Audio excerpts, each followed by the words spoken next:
C'est parti pour cet exercice de folie, les amis. On va faire un raisonnement par récurrence. On va apprendre à conjecturer. Allez, c'est parti. Première question, calculer les 5 premiers termes de la suite Vn. La suite Vn, elle est donnée par une relation de récurrence. Donc, c'est une galère d'aller calculer des termes. Il faut tout le temps avoir le terme d'avant et tout.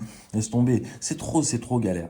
Donc, en fait, ce qu'on va faire, première question ici, déjà, on va faire preuve de smart, tu vois. Un truc genre intelligent, en fait, dans la tête. On va faire preuve d'intelligence tout de suite. Ce qu'on va faire, parce qu'on a la flemme, on est fatigué, on n'a pas envie de calculer 5 termes d'une relation de récurrence, ce qu'on va faire, c'est qu'on va donner le calcul détaillé pour un terme et ensuite, regardez ce qu'on va faire. Donc, calculer les 5 premiers termes. Bon, bah déjà, V0, ils nous l'ont donné. On va pas se priver, on leur donne. Ça, c'est le premier terme. V1, lui, il faut le calculer et on va bien le détailler. V1 vaut quoi? Vaut 1 demi de V0 plus 5, ce qui vaut 1 demi de V0. V0, on l'a trouvé précédemment, 6 plus 5. Petite remarque ici, pensez bien à donner la formule ici avant de passer au résultat numérique parce que justement, vous détaillez bien ce calcul et après vous allez voir, on va être tranquille. Tranquille, les amis. Dans la vie, il faut être tranquille. Vous êtes trop stressé et tout, machin. Donc voilà, V1 égale 8. Super. Et ensuite, regardez ce que je vais écrire. De même, je trouve. C'est parti. V2. Et là, vous allez me dire, oui, mais tu vas le faire, le calcul. Bah non, frérot. Moi, ce que je vais faire, c'est que regarde tout de suite ce que je suis en train de faire. Je prends ma calculatrice. La calculatrice fait à ma place. Et ensuite, moi, tout simplement, je lis. Je vous rappelle que toutes les vidéos sur les calculatrices, vous pouvez les retrouver évidemment sur ma chaîne. Of course. Of course. Donc, regardez ensuite, il suffit de lire. V2 vaut 9. Le troisième terme. V3 vaut 9,5.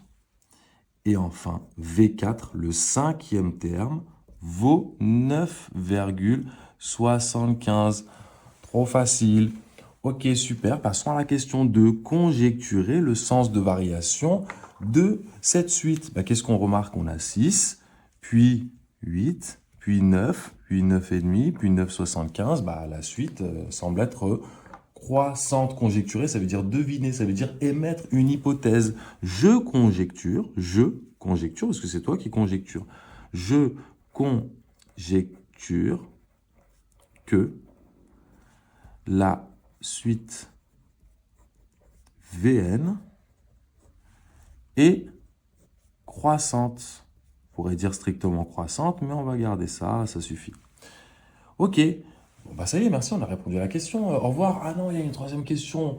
Validez votre conjecture à l'aide d'un raisonnement par récurrence. Ok, pas de souci. On va faire une belle démonstration par récurrence. Donc, regardez ce qu'on va faire. D'abord, on va poser notre propriété. On pose Pn, la propriété, deux points, ouvrez les guillemets, UN inférieur ou égal à UN plus 1. Vous avez compris pourquoi j'écris UN inférieur ou égal à UN plus 1. Parce que je dois valider ma conjecture qui dit que la suite est croissante. Mais une suite croissante, ça veut dire UN inférieur ou égal à UN plus 1.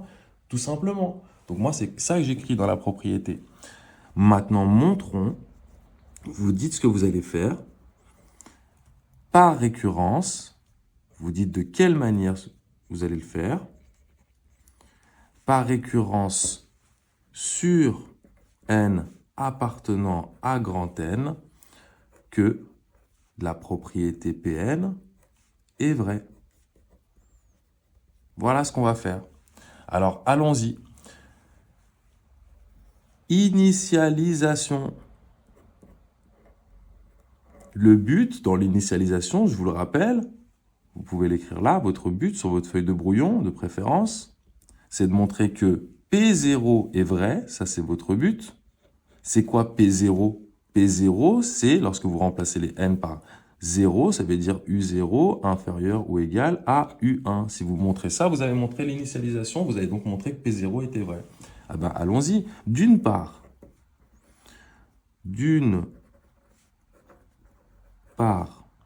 U0 égale 6. D'autre part, on the other side, comme on dit chez nous. Je parle de U. Oh non, attention, attention, mais malheur à moi. C'est pas U, c'est V. Vous avez capté quand même. Voilà, ça y est, vous avez déjà commencé à m'insulter. Ouais, machin, U, c'est pas V et tout. Nanana. C'était pour voir si vous suiviez. Il n'y en a pas un qui a suivi, en fait.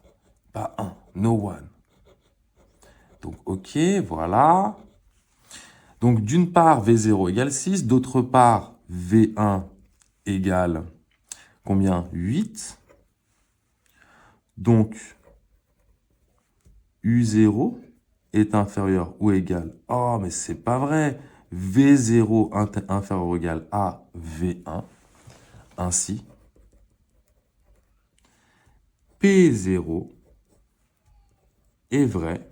On a montré quoi? On a montré l'initialisation. Ça, c'est sur votre feuille de brouillon, les amis, hein. D'accord? Le but n'a pas besoin d'apparaître, puisque le prof connaît le but, et vous aussi. Brouillon. Continuons. L'hérédité maintenant. Je suppose, toujours la même phrase, hein, je suppose, par hypothèse de récurrence, par hypothèse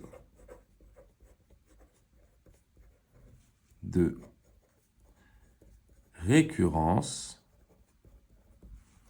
que pour n appartenant à grand N fixé, Pn est vrai. Pn est vrai. Autrement dit, c'est-à-dire, on va le rajouter quand même, c'est-à-dire que Un est inférieur ou égal à Un plus 1. Ok, super. Mon but ici, je vais l'écrire encore une fois, c'est de montrer que Pn plus 1 vrai. Ça, c'est sur ma feuille de brouillon encore. Mais Pn plus 1 vrai, ça veut dire quoi? Ça veut dire Vn plus 1 inférieur ou égal à Vn plus 2. En fait, j'en ai marre parce que j'arrête pas de mettre des U. Ça me rend fou. Oh là là. Alors, ça, Vn inférieur ou égal à Vn plus 1. Moi, je vais arriver à Vn plus 1 inférieur ou égal à Vn plus 2. Ça veut dire que le Vn ici, je dois arriver à le manipuler, à le transformer, à jouer avec pour arriver à Vn plus 1. Bah, c'est facile, puisque Vn plus 1 vaut 1 demi de Vn plus 5. Donc, il suffit déjà que je multiplie par 1 demi des deux côtés.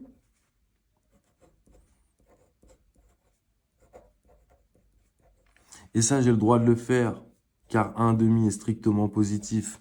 Donc, lorsque je multiplie des deux côtés, le sens de l'inégalité ne s'inverse pas. Mettez votre symbole d'équivalence. On continue. Maintenant, j'ajoute le plus 5, tranquillement.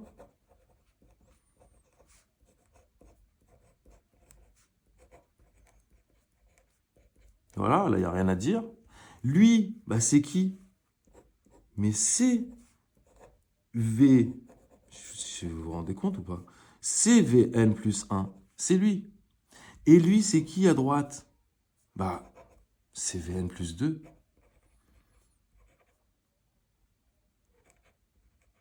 Ainsi,